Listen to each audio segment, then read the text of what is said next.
gue bingung juga nih gimana gitu ya. Nah ini saatnya apa ya? Ya saatnya justru saatnya skill kita uji ya di situ. ditingkatin tuh di saat kayak gini gitu. Waktu itu ketika lagi bermasalah kayak gitu, akhirnya ya gue kan mesti cari guru yang paham banget tentang bisnis kuliner. Gimana sih supaya bisnis ini bagus? Gimana sih supaya bisnis ini bisa bertahan lama? Gimana sih supaya bisnis ini kuat? Gimana sih masarin produknya? Jadi gue tuh saat itu sambil bangun komunikasi sama investor, gue juga nyari guru gitu. Yang mana guru-guru itu punya kemampuan yang bisa bantu gue untuk jadi lebih baik lah. Dan nyari gurunya kan nggak bisa satu, karena setiap guru punya keahlian masing-masing. Ada guru branding, ada guru operation, ada guru tentang food technology, food safety, tentang human development, macam-macam lah. Jadi gue belajar sama semua orang itu tuh.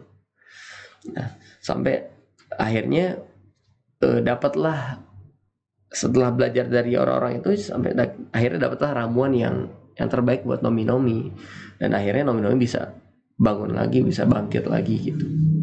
Jadi emang permasalahan utama saat itu adalah tadi lo bilang kebanyakan kepala sama rasa juga perlu ditingkatkan ya Mas.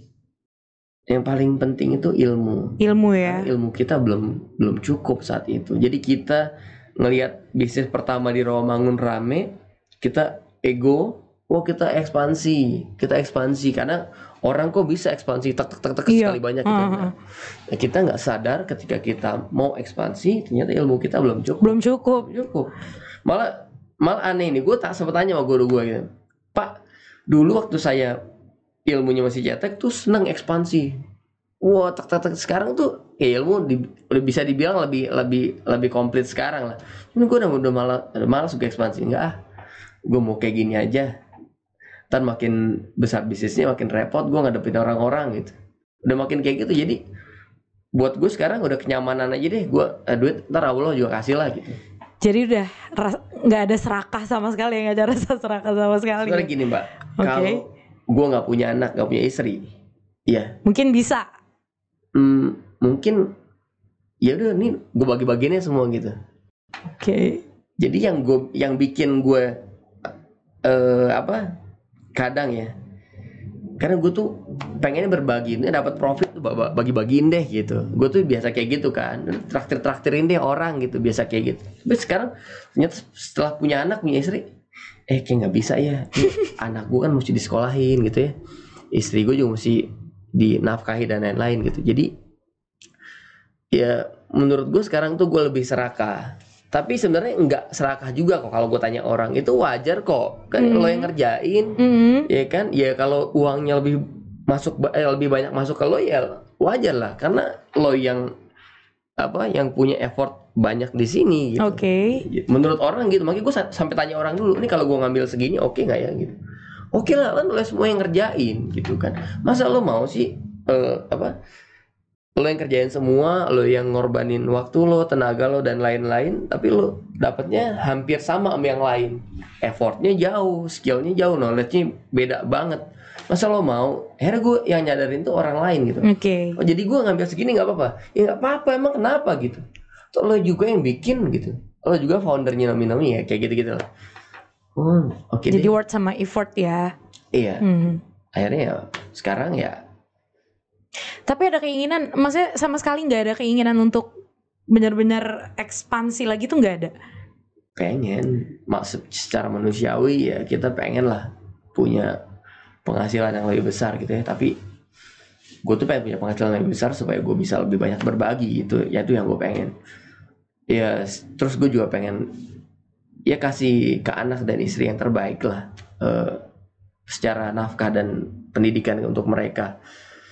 Tapi di sisi lain gue ngerasa ketika gue tahu banyak duit makin banyak masalah. Bener. Ya gue ngerasa kadang gue ngiri sama karyawan gue tuh.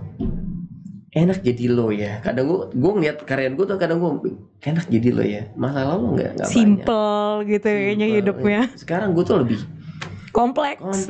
Diancam mau dibunuh orang. Pernah Mas? Ya iya Mbak. Serius? Di dunia bisnis sudah begitu, udah udah begitu. Iya sih. Lo bayangin nggak? Gue bikin nomi-nomi aja. Semana sih nomi-nomi Mbak? Lo lihat cuman gitu-gitu doang lah. Iya. Nggak outstanding, menurut gue biasa aja lah. Udah banyak yang kayak gitu. Gue diancam mau dibunuh, keluarga gue mau diapain. Gua bilang, itu dari mana, kompetitor atau gimana Mas? Kan dari orang-orang lah. Oke. Itu gue yang nggak ngerti gitu. Nih apa sih gitu kan? Ini baru segini loh. Lo bayangin kan kalau orang-orang yang level usahanya udah triliunan, udah yang grup-grup itu ya, pasti masalahnya banyak lagi. Bener. Dan gue pikir, ini bukan value gue banget nih gitu. Dan memang gue sebenarnya nggak bisa jadi pebisnis Mbak. Okay. Karena kalau ngeliat temen gue, udah nggak usah bayar deh gue, udah lo nggak usah bayar deh gitu loh. Jadi lebih kayak nggak enakan gitu, bukan lebih udahlah, gue cukup kok segini, nih udah nggak usah bayar deh gitu.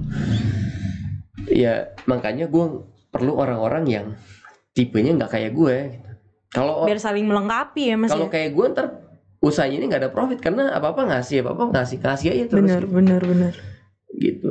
Tapi Mas Rifki ada bisnis yang lain yang lagi dijalanin sekarang selain nomi-nomi? Jadi fokus aja nih nomi-nomi. Jadi paling gue tuh kayak konsultanin bisnisnya teman-teman, ikut. Tapi gue nggak ngambil part banyak di situ. Okay. Gue mendedikasikan waktu gue untuk nomi-nomi. Itu kan? Lo sebagai konsultan itu lo monetize nggak? Enggak. Seriously? Enggak. jadi banyak banget pengalaman gue juga Mbak yang ketika gue bantu orang, justru hal yang balik ke gue tuh jauh lebih besar daripada uangnya gitu. Jadi gue nggak pernah minta uang apapun. Jadi berbagi ya, totally berbagi. Iya. Sharing ya. Nggak pernah minta uang.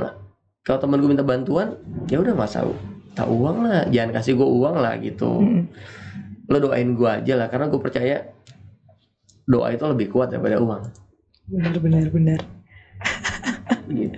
Jangan berhenti belajar, jangan tinggi hati, ya nggak sih? Iya, nggak boleh lah itu. Sharing, banyakin berbagi. Iya. Kan?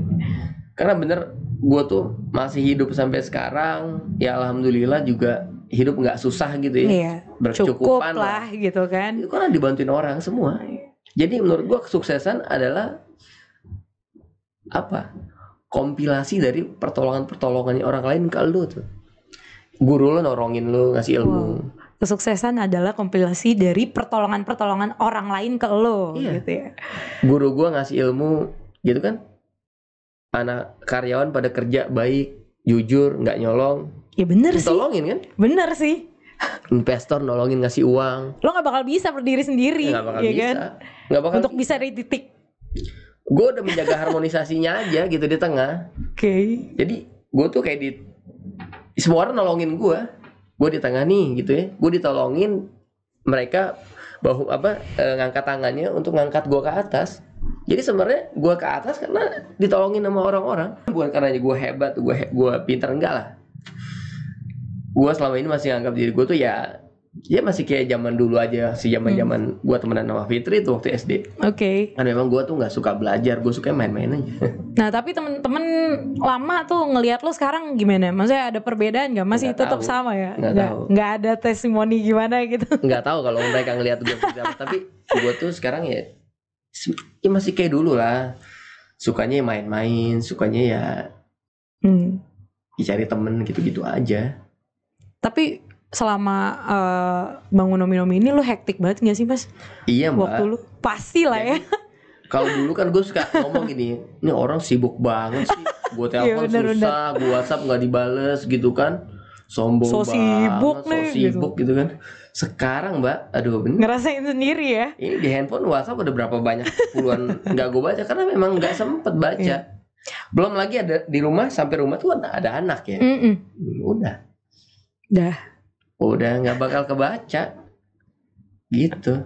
Kalau gue baca gini, ketika gue baca dan gue balas kan mesti ada tektokan terus kan. Bener. Itu satu, kalau ada 100 begitu berapa lama waktu gue mesti gue keluarin buat balasin orang-orang. Iya. Jadi gue bacanya tuh ntar kalau malam anak udah tidur, baru gue baca, gue balesin gitu. Tapi tetap ya lu porsiin ya waktu mah ya, kalau dari rumah mah.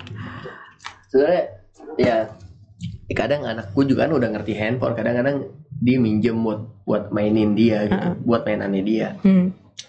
Pak minjem handphone, ya udah gue kasih gitu. Tapi by the way, nomi-nomi ini gue mau cerita, kita tuh bisa bertumbuh sekarang karena banyak masalah yang kita lalui gitu ya. Jadi gue percaya masalah itu tuh kadang bisa menjadi hikmah, bisa menjadi berkah buat kita. Karena dari awal bikin Nomi aja, kita dari awal mau bikin, kita awal bikin Nomi udah ditipu. Kita udah bayar uang sewa sama dia, tempatnya dia nggak di, listriknya tetap nggak dinyalain, airnya tetap nggak diadain gitu. Jadi kan kita nggak bisa buka di situ. Sampai akhirnya gue minta pertolongan sama om gue di Rawamangun. Nah di Rawamangun tuh tempatnya om gue. Dia bilang udah pakai aja di situ gitu. Nomi akhirnya buka di situ. Oh awalnya di situ. Nah, tadinya Nomi itu bukan jual ramen. Nah tadinya itu toko somai mbak. Nah ini juga gara-gara ditipu di tempat yang pertama kita udah bayar uang, tokonya nggak dibangun. Tadi kita mau jual somai di situ bukan jual ramen. Karena ditipu di situ akhirnya kita pindah ke Rawamangun. Nggak mungkin di Rawamangun di jalan protokol gitu kan besar, nggak mungkin gue jual somai. Akhirnya jual ramen. Artinya Allah nggak mengizinkan gue jadi tukang somai. benar jadi kan? Tukang ramen, jadi tukang ramen kan? Gitu ya kan. Iya benar. Ini yang jadi selalu ada hikmahnya ya. Iya. Nah terus pokoknya banyak banget ya hikmahnya deh. Jadi setelah itu bikin ada masalah lagi, bangkrut, ada masalah lagi. Gara-gara bangkrut, Nomi jadi orang jadi males, yang di dalam tuh jadi males. Jadi gue keluar aja cabut gitu. Termasuk yang 18 itu? Enggak. Oh. Gue sampai kapanpun kita terus bersama. Kalau di situ, gue males lah. Kita sampai kapanpun mesti terus jadi saudara lah, menurut gue gitu. Tapi kalau di bisnis, ya lo jangan di sini deh gitu, ayo dari luar deh gitu, ya supaya harmonis kita. Kalau mau bikin, bikin silahkan pakai nama Nomi silahkan. Tapi gue nggak ada di dalam situ, gue nggak ikut-ikutan. Lo aja yang handle semuanya, gitu. Karena gue nggak mau juga kan ngeganggu fokusnya dia. Karena gue tahu ketika kita lagi fokus ngapa-ngapain, diganggu kan gak enak juga. Iya benar. Jadi gue saling menghargain lah. Gitu. Masalah terus gara-gara tadi ada masalah, ya, terus orang-orang pada keluar, gue keluar deh, cabut deh. Justru ketika orang memutuskan untuk cabut, gue jadi bisa ngambil decision tuh cepet. Gue mau bikin A, langsung gue bikin A. Malah jadi fokus ya. Tadinya kalau gue mau bikin A, jangan, ntar gini. Nah, paham. Setelah mereka pada cabut, gue mau bikin A, ya gue bikin A. Setelah gue bikin, akhirnya omset jadi naik malah. Jadi karena decision kita cepat, ya, karena kita juga terpaksa, karena kita kerjanya karena kita kerjanya lebih sendiri, terus dipaksa untuk lebih inovatif dan kreatif kan. Jadinya setelah itu juga omsetnya Nomi jadi naik berlipat-lipat loh dari sebelumnya. Semenjak itu malah ya, semenjak lo benar-benar pegang sendiri gitu. Pegang sendiri secara decision. Iya, decision. Abis itu kan setelah banyak masalah, gue nggak mau decision gue diganggu lagi kan. Jadi pokoknya decision makernya gue. Kalau dulu kan nggak gitu. Iya. Ya udah malah omsetnya naik, malah lumayan lah, malah bagus gitu.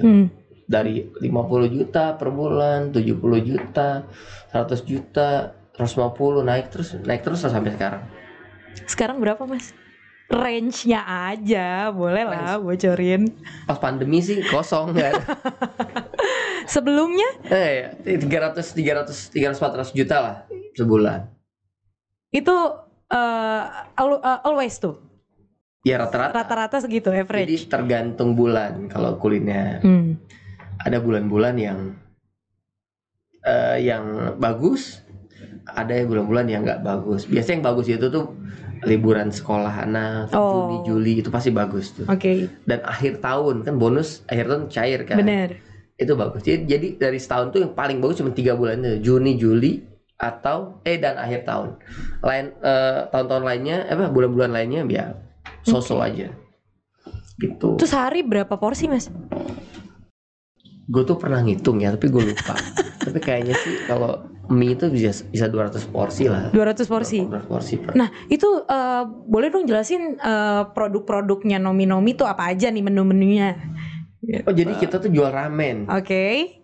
Jadi emang spesialisasi ramen ya, spesialis ramen. Kita tuh mau dikenal atau kita tuh mempositioningkan Nomi adalah sebagai restoran ramen. Itu supaya kita punya punya diferensiasi yang kuat lah di Rawamangun, karena saat itu Rawamangun belum ada yang main ramen. Waktu itu ya? Nggak ada. Sampai sekarang juga kayaknya kita masih, ya kalau gue tahu gue sih masih kita yang di sepanjang Jalan Pemuda Raya itu masih kita.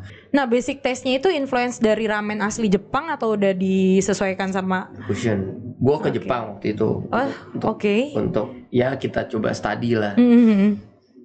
Di sana nggak ada yang enak ramen menurut gue ya. Menurut gue nggak enak. Tapi emang iya sih katanya gitu ya, ramen asli Kata Jepang. Kata temen gue gini, bro, lo nyari ramen yang gimana? Yang halal, gue bilang. Ya kalau yang halal nggak ada yang enak. Oh gitu ya. Yang haram enak-enak gitu. Kalau di Jepang yang pork tuh enak-enak kata temen gue gitu. Tapi lo pernah coba nggak? Enggak. Jadi memang positioning Nomi adalah restoran ramen halal yang rasanya udah disesuaikan sama seleranya orang Indonesia. Dia udah fusion banget. Gitu. Jadi itu menu andalan kita ramen dan satu lagi dessert, Taiwanese dessert. Mas, kemarin ini selama pandemi penurunan penjualannya itu ada berapa persen? Waduh, Mbak. 90%, Mbak. Wow, 90%. Gue copot ini dulu ya biar enak. Oh ya, nggak apa-apa, slow. Nggak apa-apa ya. Pegel ya. Gue kayak nggak leluasa tuh jawab pakai ada headphone. Terus. Siap. 90%. Nah, lu itu gimana caranya strategi lu buat naikin penjualan lagi, Mas? Itu udah nggak ada strategi. Kita udah let it flow aja, ikutin air mengalir. Ya orang-orang pada tutup, kita tutup gitu. Tapi permintaan gimana? Nggak ada juga. Jadi Nomi itu customernya kebanyakan ibu-ibu dan anak kecil. Saat pandemi mereka yang nggak berani keluar rumah. Iya benar. Ya jadi ya udah mau ngapain kita adain juga percuma kan, buang-buang waktu, buang-buang tenaga, buang-buang biaya. Jadi udah kita tutup aja, Tapi di balik itu kita karena ada itu dan masih ada permintaan ramennya Nomi, akhirnya kita buat divisi baru yaitu ramen frozen. Jadi kita buat frozen foodnya Nomi. Gitu. Jadi ada hikmah baru lah. Oh ternyata Nomi ini bisa dibuat nih bisnis frozennya bisa dibuat gitu. Itu yang tadinya nggak kepikiran jadi kepikiran kayak gitu ya. Karena kita terlalu nyaman di offline. Di offline sekarang kalau frozen kan mesti dijualnya bisa online. Terus bisa dipasarkan dengan lebih luas, bisa ke seluruh Indonesia dikirimnya. Gitu. Itu yang kita dapetin hikmahnya di pandemi ini sih gitu. Terus signature menu dari Nomi sendiri apa nih? Ya ramen. Ada jenisnya? Ramen apa gitu? Sekarang kita masih satu-satu aja. Jadi kita cuma punya 2 jenis, ramen original dan ramen kari. Yang best seller? Yang best seller ya ramen original. Jadi si ramen original tuh yang kemarin kita buat secara frozen dan kita distribusiin ke seluruh Indonesia.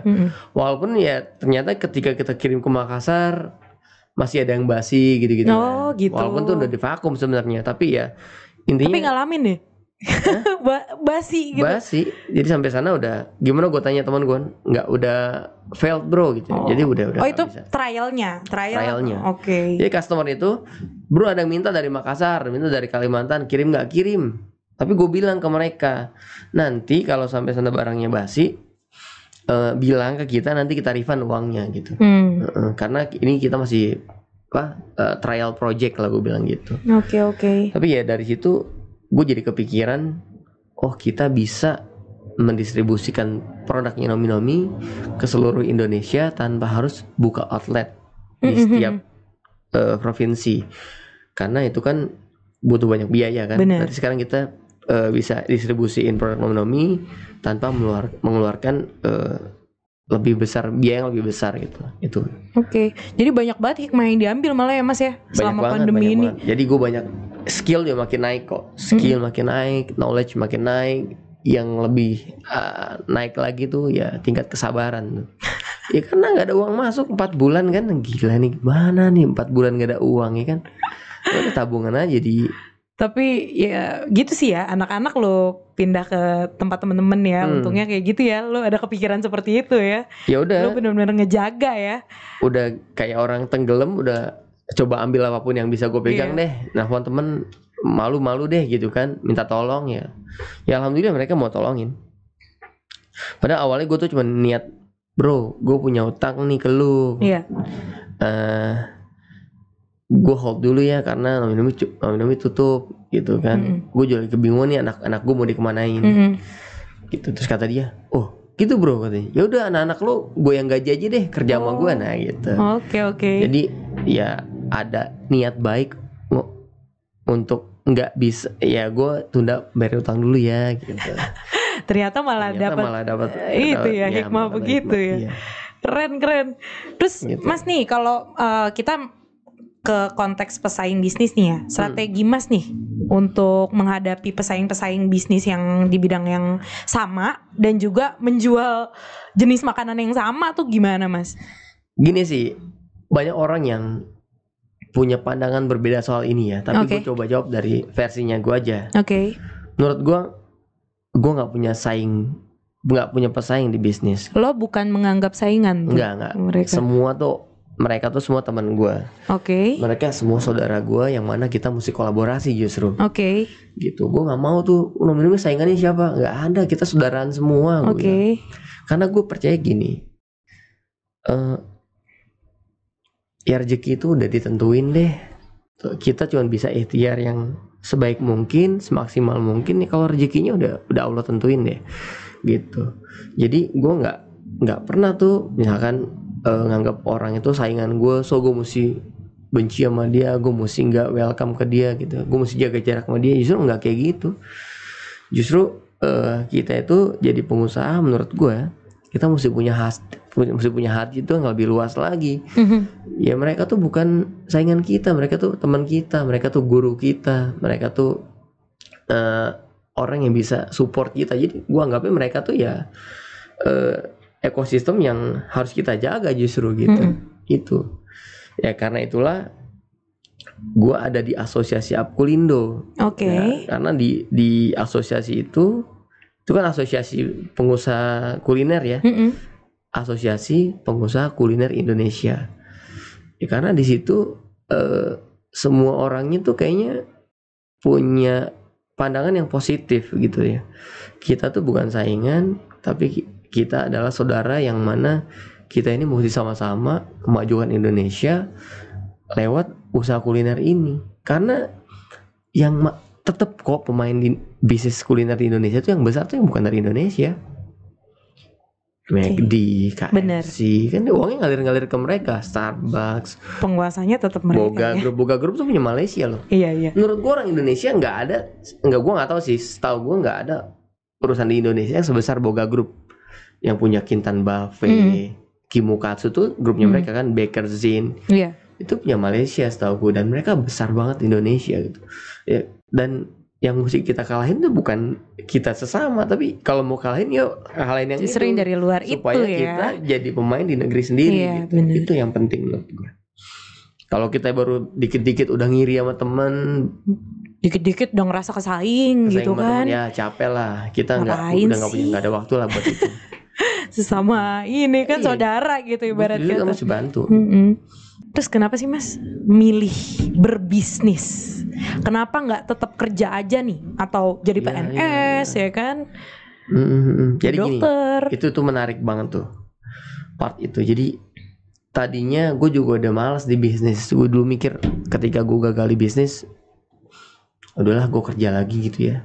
Tapi abis itu mungkin ya Allah kasih jalan gitu ya. Gue dikasih bisnis yang berjalan dan punya untung. Akhirnya gue bisa bangkit lagi di bisnis gitu ya. Nah ketika gue ngejalanin itu, ternyata gue tambah sadar bahwa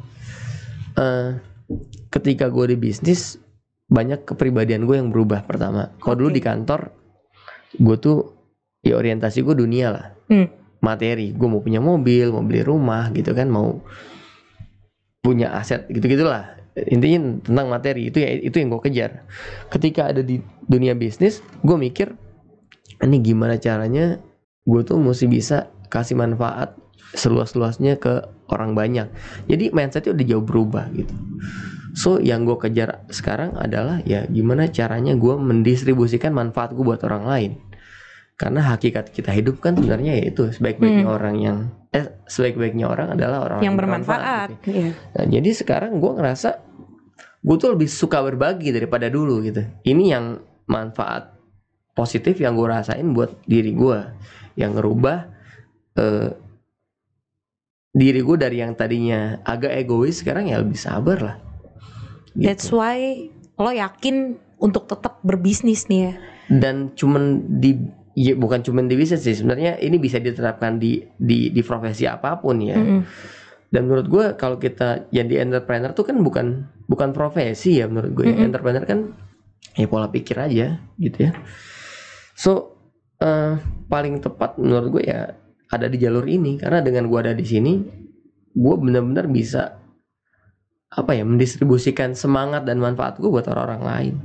Itu sih jadi yang gue ngerasa ini hidup yang gue cari nih. Karena dulu di kantor gue berhasil pindah ke divisi ini, habis itu udah ngapain, seneng awalnya doang, tapi habis itu udah mentok gitu. Nah sekarang di bisnis ini ketika gue jadi menjalankan entrepreneurship, gue nggak pernah ada mentoknya, karena selalu ada challenge baru setiap hari gitu. Selalu ada masalah-masalah yang baru setiap hari yang mesti kita pecahkan. Itu oh ternyata ini nih yang gue cari. Ternyata, di situ lo dapat kepuasan batin. Nah itu ya yang priceless menurut gue, nggak terbayar sama apapun. Iya. Lo mau tuker apapun, gue disuruh pindah ke jalur lain nggak bakal mau. Gue nggak dikasih uang pun, gue nggak digaji pun, gue mau ngerjain ini gue. Karena ini bukan kerjaan lagi nih, ini passion aja gue bilang gitu ya. Gitu sih, itu yang oke menurut gue. Kalau semua orang kayak gini di Indonesia ya kayak beres nih, nggak akan ada pola pikir dan mentalnya kayak gini ya. Nggak akan ada ribut-ribut. Mau ngapain ribut-ribut? Kesaudaraan semua gitu bro. Lo perlu uang ya gue kasih aja nih gitu. Benar. Revolusi mental banget sih itu sih. Iya. Nah ini kan kita dapat setelah kita mengalami banyak masalah, banyak musibah. Ditempa segala macam ya mas ya. Proses kita belajar juga ke guru-guru, ternyata ketika ada masalah gini, nyelesainnya mesti gini. Harus tahan banting sih mas ya. Akhirnya bener. Setelah itu kita laluin semua, ya sekarang gue rasa ya gue menemukan jati diri gue yang sebenarnya lah sekarang. Dulu tuh susah banget. Sebenarnya gue tuh mau jadi apa sih? Makanya dulu tuh bingung gitu ya. Dulu tuh galau. Galau ya. Gue mau kemana ya? Ujungnya muaranya kemana gitu betul. Kan? Sekarang udah ya. Galaunya bukan galau kayak gitu lagi, sekarang tuh udah galaunya bermanfaat ya gak sih? Iya, gimana nih gue bikin ini supaya ya keluarga gue pertama sejahtera gitu kan, terus orang-orang yang di bawah gue sejahtera gitu. Gue selalu bilang ke teman-teman yang kerja di kita, bro, ini gue nggak akan selama di sini kok, gue bisa meninggal kapanpun, gue bilang. Jadi lo jadi cloningnya gue lah. Jadi saat gue meninggal, lo yang ganti ini gitu. Ya rezeki nanti kan buat lo juga kan. Bener ya kan. Ya gue bilang gitu ke anak-anak. Dan kalau nanti gue sukses juga, ya insya Allah gue akan sharing ke lo semua juga gitu. Gue gak mungkin makan ini kebanyakan, karena manusia kan ada limitnya ya. Kalau gue mikir terus semuanya mesti gue yang paling gede semuanya, nanti gue jadi orang serakah juga, jadi Firaun lagi ntar gue. Karena sebenarnya ya itu bener. Gue mesti ngebatasin, menurut gue mesti ngebatasin apa yang masuk ke gue, karena ketika itu udah kebanyakan itu akan merusak gue, menurut gue ya. Entah gue atau anak gue atau istri gue atau saudara gue. Kadang-kadang yang gue rasain ini, misalnya kita sukses misalnya, kadang-kadang yang jadi sombong bukan cuman lo. Bener. Bisa jadi keluarga lo yang asli, jadi, iya kan? Bener. Ini yang gue nggak mau. Lah yang berhasilnya siapa, yang bangga siapa gitu ya. Padahal sebenarnya ya normal aja, cuman si Rifki nih temen gue nih, owner Nomi. Nah itu kayak gitu kan. Gue nggak ya kayak gitu ya, mestinya nggak usah terjadi lah. Makanya gue nggak, itu yang lo cegah ya, nggak usah seperti gue bilang, gue nggak mau terlalu menonjol lah. Gue biasa aja lah, gue sama karyawannya sama aja gue. Dan gini mbak, di Nomi itu kan logonya kan gini ya, nih bulat gitu ya. Oke. Itu kan logonya Nomi kan nggak ada satupun yang bentuknya sudut ya. Oke. Terus gue tanya kan ke orang psikolog yang psikolog ya. Itu yang ngedesain lu juga atau gimana? Bukan, ada lagi. Gue tanya ke psikolog gini, mbak, bu, Sebenarnya value Nomi itu apa? Kalau ibu lihat, dia tuh jago lah kayak gitu-gitu ya, baca-baca baca-baca pola tulisan, gitu baca-baca ya. pola segala macam, baca-baca pikiran orang. Gini Mas Rifki, Nomi itu logonya nggak ada satupun yang bentuknya sudut. Dia tuh lingkaran, terus setengah lingkaran gitu. Kalau ditarik filosofinya seperti kubah masjid. Jadi ini tuh muslim banget, dia bilang gitu. Nah, di bawah kubah masjid semua orang sama. Lo mau orang kaya, orang miskin, mau duafa dan lain, semua orang sama. Yang bedain cuman iman dan takwanya doang. Yang bedain levelnya orang tuh dari keimanannya, ya kan, dari ketakwaannya. Ini yang jadi value ini yang ada di Nomi. Jadi Nomi itu ya nggak ada perbedaan antara gue dan karyawan, sama aja, kita sama-sama manusia. Gue selalu bilang ke anak-anak, sama-sama manusia gitu. Lo nggak punya ruang kerja, gue juga nggak punya ruang kerja, karena kerja gue mobile keliling ngawasin teman-teman gitu kan. Ya yang bedain gue sama lu, sama teman-teman yang ada di bawah ini, gue bilang ke mereka, cuman gue lebih dulu belajar, gitu. Gue punya relasi gitu ya, dan gue mungkin hidup lebih lama daripada teman-teman, begitu ya. Ya gue lebih dulu belajar ya, karena gue bisa gini karena gue duluan belajar. Kalau lo belajar hal yang sama pasti lo bisa. Gue bisa gini karena gue punya banyak relasi. Kalau lo punya relasi sebanyak gue, pasti lo juga bisa. Gue bisa gini karena gue punya banyak pengalaman. Kalau lo punya pengalaman sama kayak gue, pasti lo bisa juga. So tinggal lo cari aja ketiga hal ini gitu. Pasti bisa. Jadi kita sama lah gitu. Nah, gue tanya lagi, Bu, tapi kan yang bikin logo itu bukan saya. Gue bilang, Oke. Yang approve kamu bukan? Ditanya gitu. Iya, ya udah, itu value-nya kamu gitu. Kalau ketika orang nawarin logo itu, terus itu menurut kamu nggak sesuai sama value kamu, pasti kamu tolak. Dibuktiin, kan semua orang dilihat kartu namanya, dibacain semua karakternya, benar gitu. Oh, kartu nama lo kayak gini karena sifatnya gini, bener nggak? Ya, bener. Kayak gitu lah.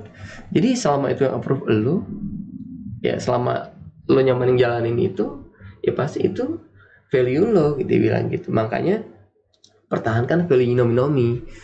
Setengah lingkaran tuh kan kayak payung, jadi kita tuh mesti memayungi semuanya, mengayomi semuanya gitu. Semua orang gue anggap ya adik gue lah. Yang lebih tua ya gue anggap kakak gue, yang gue anggap yang lebih tua lagi gue anggap sebagai orang tua gue. Ya benar, kita respect lah sama mereka semua. Jadi lo walaupun ada di posisi ini, lo nggak ngerasa lebih bagus dan lebih baik ya? Sama lah, kita manusia, gue sama manusia, sama manusia lah. Nggak neko-neko lah ya Mas ya? Kalau bedanya sih gue mereka, gue sama mikir nggak ada bedanya lah, gue sama lo nggak ada bedanya, benar-benar nggak ada bedanya. Yang beda ya tadi aja, 3 hal itu tadi yang beda: pengalaman, ilmu, sama relasi. Yang 3 ini aja beda. Mungkin sama keimanan kali beda. Ya karena kan ada orang yang sholat tapi nggak yakin bahwa Allah akan nolong dia gitu. Kalau gue yakin gue melakukan apapun pasti Allah tolong deh. Allah nggak bakal biarin gue susah lah. Gue nggak ada yakin sama Tuhan lo ya. Karena beribu-ribu masalah yang di masa lalu datang ke gue tuh, setelah gue sadarin ya ternyata masalah itu bawa hikmah sekarang gitu. Jadi masalah itu bukan buat gue dulu jatuh, bukan, malah masalah itu yang mengangkat gue sampai sekarang ya. Itu yang gue dapetin. Gitu sih Mbak. Terus kesuksesan Nomi sekarang tuh yang utama didedikasikan buat siapa sih Mas? Ya tadi kan kalau kesuksesan Nomi ya orang tua lah pertama. Pasti orang tua ya. Dia mentor pertama gue tuh. Mentor secara tidak sadar. Dari kecil. Yang udah ngebentuk habit lo gitu kan. Pola pikir lo, mindset lo ya kan. Dari kecil. Walaupun gue gak pernah belajar bisnis sama dia. Gak pernah. Gue gak pernah nanya bisnis sama dia. Gak pernah. Strategi bisnis gimana. Gak pernah.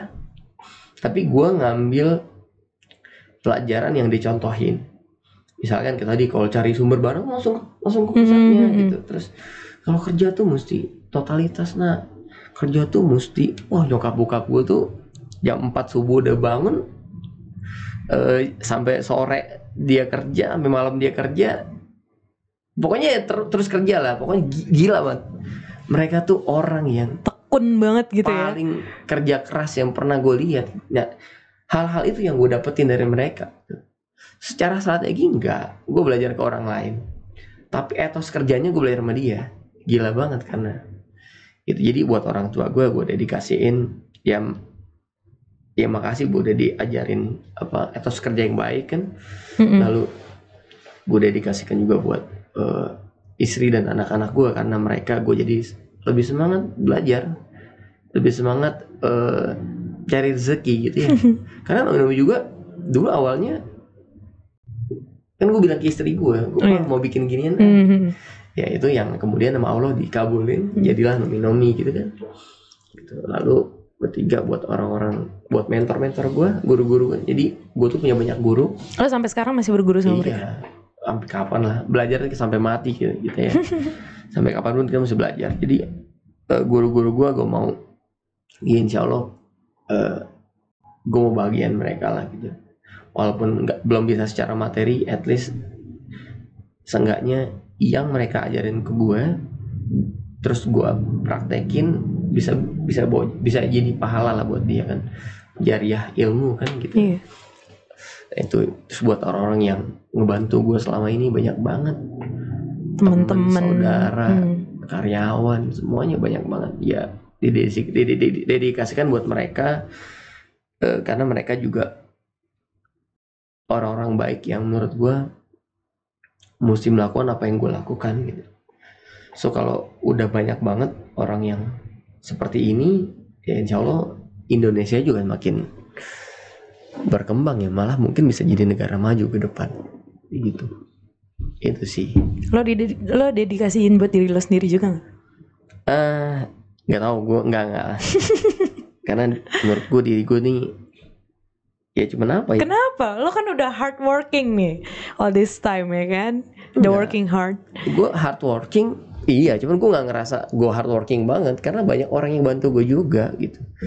Gue nggak bisa bilang gue bisa menggapai ini karena gue gitu. Enggak, karena banyak orang yang bantu. Memang kalau dibilang paling yang mikirin nomi-nomi 24 jam ya cuman gue gitu ya. Cuman kalau yang kerja secara fisik, secara pemikiran juga mereka juga ikut kerja lah gitu. Enggak lah, gue kalau ke diri gue kayaknya enggak, gue masih nganggap diri gue tuh orang-orang yang ngawur aja, masih kayak dulu lah. Orang-orang yang humble banget bukan, nih ya. Orang-orang yang tahu gue zaman dulu tanya Fitri temen SD gue ini, gue tuh ngawur banget jadi orang. Beneran, ya gue masih kayak gitu aja, ngawur gitu, sukanya main, ketawa-tawa. Gue nggak suka jadi pengusaha, gue nggak suka jualan, gue nggak suka apapun, gue sukanya main. Terkenal seperti itu ya? Iya memang sukanya itu, passionnya main, nyari teman aja gitu. Humble banget ya narasumber kita hari ini. Enggak, itu bukan humble, itu justru ngawur menurut gue gitu. Kok orang bisa nggak punya cita-cita gitu ya? Tapi yang basically gak pernah ada cita-cita khusus dari dulu. Gue tuh cita-citanya pengen jadi dokter dulu gitu. Tapi kenapa? Tapi jalan lu ada yang mengarah ke situ gak? Iya, jadi dokter kabel. Kan gue di electrical kan, di elektro kan. Gue kuliah dulu elektro. Oh gitu. Iya, jadi ya mungkin ngebedah orang nggak kesampean, jadi ngebedah kabel gitu. Ya oke juga sih, masih sama lah. Masih sedikit banyak jurusan nyambung lah. Iya. Disambung-sambungin lah ya. Solving problem. Kalau biasanya orang dokter ngebetulin manusia, ya gue ngebetulin komputer gitu ya. Ya masih sama-sama. Gua ilmunya lu masih inget gak itu? Masih. Cuman ya kan kalau dulu kan masih konvensional ya. Kalau sekarang kan udah IP semua, ada 4G, udah nggak update lagi lah. Oke, satu deh yang gue penasaran, tapi nomi-nomi itu bahan bakunya lokal atau ada yang import, ada yang lokal. Tapi sekarang udah banyak lokalnya. Karena kalau dulu kita ambil bahan bakunya masih dari Taiwan gitu, sekarang udah banyak yang kita produksi sendiri. Gitu. Jadi kita punya pabrik mie sekarang. Tapi pabrik mie itu adalah pabrik mie bikinannya nomi-nomi yang semua profitnya buat orang lain, enggak gue ambil sepeser pun. Sama sekali? Enggak ada. Dia nawarin gue, mas berapa persen? Enggak, buat lo aja semua. Karena ya gue juga perlu pertolongan lo, walaupun formulanya kita kasih, modalnya kita kasih. Lo gak takut tuh nanti mereka kan? Iya mbak, rezeki itu udah Allah garisin. Ya benar tuh, itu poinnya sih. Ngapain sih lo takut ya kan? Itu lo apa yang ditakutin sih gitu kan? Lo kaya sekarang nih, besok lo mati kan nggak lo bawa juga uangnya gitu kan? Terus ngapain takut nggak dapet uang? Benar. Itu pemikiran gue. Jadi gue bantu orang itu yang pabrik mie yang kita bikin, Mungkin orang beranggapan pasti Rifki ada share nih di sini nih, minta dapat untung. Enggak sama sekali. Gue 0 rupiah dapat dari sini. Nggak ada, gue nggak minta apa-apapun ke dia. Gue bilang, lu jagain produksi kita aja yang bagus deh. Akhirnya dia tuh komit, Mbak. Dia sampai punya mobil sekarang. Komit, Mas. Kita lebaran nggak pulang, Mas. Kita jagain stoknya nomi-nomi. Kan gitu. Malah dedikasi banget jadinya. Kalau kita nggak kayak gitu, bisnis kita nggak ada yang ngejagain nanti malah. Benar. Gitu. Ya itu tadi, makanya kan lo udahlah, supaya semuanya ini berjalan lancar, supaya urusan lo berjalan lancar, emang lo mesti share ini ke orang-orang. Rezekinya lo share kan, itu kan kita share rezeki ke dia kan. Benar. Kalau gue pegang semua ya bisa gue lebih kaya, cuman kalau nanti nggak ada yang jagain kan gue capek sendiri akhirnya. Benar. Udahlah kita berbagi aja. Toh makan gue juga masih segitu-segitu aja kan. Malah sekarang makan lebih dikit daripada dulu. Dulu makan banyak, sekarang lebih dikit. Nah sekarang boleh dong di share nih tips-tips dan pesan-pesan dari Mas Rifki nih buat teman-teman yang lagi berjuang merintis usaha, dan juga sama buat teman-teman yang sesama pengusaha nih yang udah jadi pengusaha sekarang. Boleh, silakan. Teman-teman yang lagi merintis usaha ya. Oke. Guru gue pernah bilang dulu gini, Rifki, kalau kamu mau sekarang melangkah jadi pengusaha, dia bilang itu berarti lo lagi menuju ke medan perang katanya. Karena cuman 2 pilihan lo tuh gitu ya. Kalau lo mau dianggap sebagai pahlawan gitu ya. Lo mati atau lo menang gitu. Jadi dulu tuh guru gue bilang gitu. So jadi buat teman-teman yang mau jadi pengusaha, pilihannya 2, mati atau menang gitu. Jadi lo nggak boleh kabur. Dia, lo nggak boleh mundur, lo nggak boleh nggak boleh takut gitu ya. Pilihannya 2, mati atau menang. Mati atau menang. Kalau ya nanti di tengah perjalanannya kalau mau ada ya bisa silakan aja lo bikin strategi yang bagus dan lain-lain. Tapi pilihannya ya mati atau menang. Terus kalau buat teman-teman yang yang udah jadi sesama pengusaha, yang udah jadi pengusaha, ya saling support lah satu sama lain kita gitu ya. Ingat semua pebisnis itu ya saudara. Kita tuh bukan pesaing, kita itu bukan orang yang harus saling menjatuhkan. Tapi yuk kita mari sama-sama membangun bisnis supaya bisa bikin ya daya saing Indonesia nih lebih baik lagi lah. Kita maju bareng-bareng lah gitu ya. Kita maju bareng-bareng karena ya seperti diketahui ya pemain-pemain besar dari luar negeri yang malah merajai bisnis kuliner di Indonesia gitu ya. So saatnya kita kolaborasi, sama-sama kita bangun negeri gitu. Gitu sih, Mbak. Oke. Jadi kesimpulan yang aku dapat nih dari ngobrol sama Mas Rizky itu tadi, jangan berhenti belajar, jangan tinggi hati. Sama gue demen banget nih sama quotes lo yang tadi, kesuksesan adalah kompilasi dari pertolongan orang lain ke lo. Itu gitu kumpulan lah, kumpulan dari pertolongannya orang-orang lain ke kita. Itu definisi baru tuh yang gue dapet tuh, benar-benar juga benar. Lo tolong orang, karena gitu Mbak, dari gue di kantor tuh gitu dulu. Gue di kantor juga gak pinter, tapi bos gue alhamdulillah tuh dia naikin jabatan terus kan. Ya pokoknya dikasih bonus terus lah intinya. Gak pinter tapi gue mau bang tolongin dong bang. Mau belajar sama bang, abang ini ditolongin. Bang tolongin bang, sama abang ini ditolongin. Lo gak segen ya untuk cari ilmu dan kan ada, dari SD kita diajarin tuh malu bertanya sesat aja. Tetap aja banyak juga yang segen buat nanya kayak gitu kan. Akhirnya stuck gitu kan. Sama mungkin karena waktu sekolah kebiasaan nyontek kali ini. Nomor nyari pertolongannya gitu ya. Nah itu loh. Itu juga value loh menurut gue. Jadi walaupun hal negatif pun juga bisa lu jadiin gitu ya. Orang yang gak mau nyontek kan terlalu individualistis. Ya benar. Wah ini kalau gue nggak ini nggak bisa kok gitu kan. Gue udah ya percaya diri perlu, tapi lo harus koreksi diri juga gitu kan. Kehidupan nyata tuh mesti nanya sama orang. Karena beda nih, medannya beda. Lo di sekolah sama medannya lo di dunia real nih berbeda nih. Bener. Jadi hidup itu punya banyak sudut pandang kan. Kalau lo cuma nanya sama satu orang, kalau cuma nganterin diri lo sendiri, nggak bakal jadi apa-apa. Nanya aja, Pak, ini gimana Pak ya? Pak ini gimana? Tanya. Oke. Kumpulan dari pertanyaan kita ke mereka dan jawabannya kita kumpulin, itu yang jadi summary. Kita summary kan, bener. Jadi summary-nya seperti ini. Jadi keputusan yang harus kita ambil seperti ini. Nah, ini jadi lebih baik menurut gue daripada kita eksekusi ide kita sendiri. Lo ngawur tapi tetap ya ujung-ujungnya bagus ya. Ya balik lagi sih, ini gue dapet berdasarkan pengalaman gitu. Gue juga nggak bisa ngomong ini kalau gue belum jalanin kan. Ya itu. Dan ternyata kalau gue baca setelah itu kan, gue baca buku, ternyata yang bener tuh mesti kayak gini. Bener. Gitu. Makanya teman guru-guru gue itu ya khawatir kalau anaknya tuh pintar di sekolah. Malah khawatir ya? Khawatir. Nah, udah jangan pinter-pinter nak. Karena dia terlalu individual. Iya, jadinya gitu. Tapi bener sih Mas, bener-bener. Lu kalau di ranking 1, gue suruh main aja, main PS. Jadi ranking 10 udah bagus tuh. Iya, kayak gitu. Oh, gitu. Bener-bener. Bocah-bocah yang pintar biasanya kayak gitu, malah ujung-ujungnya jadi individualistis. Biasa kan mereka gagal juga. Iya. Kan dia juara 1 terus kan menang terus kan. Kan di kehidupan nyata kan. Life is not about just success.